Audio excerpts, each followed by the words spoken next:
Il n'a jamais pris les armes, il ne commandait aucune armée. Et pourtant à lui seul, il a fait tomber l'Empire russe. Voici l'histoire vraie de Raspoutine, l'homme qui a hanté les couloirs du pouvoir russe jusqu'à en précipiter la chute.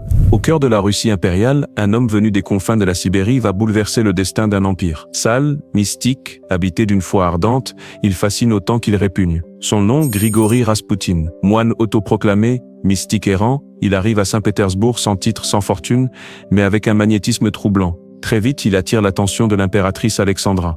Son fils, le Tsarovitch, souffre d'une maladie incurable, l'hémophilie. Les médecins sont impuissants. Mais Raspoutine, lui, prie, et l'enfant va mieux. À chaque rechute, il revient. Et à chaque fois, c'est un miracle. Alexandra est persuadée. Cet homme est envoyé par Dieu, et elle le protège coûte que coûte. Mais à la cour, on s'inquiète. Qui est vraiment cet illuminé venu des steppes? Un saint? Un manipulateur? Un espion? Un démon? Il n'a aucun rang, aucune éducation politique, pourtant il murmure à l'oreille de l'impératrice, et par ricochet, de l'Empire. Il nomme des ministres, écarte des généraux, influence des décisions militaires en pleine guerre mondiale. Et pendant ce temps, dehors le peuple meurt de faim. L'armée se disloque, l'Empire vacille.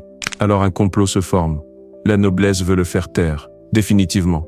Le 30 décembre 1916, on l'invite dans un palais. On lui sert du vin, des gâteaux, tous empoisonnés au cyanure. Il mange, il boit, il sourit, rien. Inquiet, les conspirateurs sortent une arme, coup de feu en pleine poitrine. Il s'effondre. Mais quelques minutes plus tard, il se relève. Il court dans la neige, le sang coulant sur sa tunique. On tire à nouveau. 2 balles. Et pour être sûr, on jette son corps dans la rivière gelée. Quand on le retrouve, l'autopsie révèle l'impensable, Raspoutine est mort noyé. Pas à cause du poison, pas des balles. Il respirait encore sous la glace. 2 mois plus tard, le tsar abdique. 1 an plus tard, la famille impériale est exécutée. L'Empire russe s'effondre. Et dans ses derniers mots, Raspoutine avait prévenu « Si je meurs assassiné par vos nobles, toute votre famille tombera en moins de 2 ans ». Ils auraient dû l'écouter. Merci d'avoir regardé cette vidéo. Si vous aimez les personnages énigmatiques et les coulisses oubliées de l'histoire, abonnez-vous, laissez un like, et surtout rappelez-vous ce que l'histoire cache est souvent plus terrifiant que ce qu'elle raconte.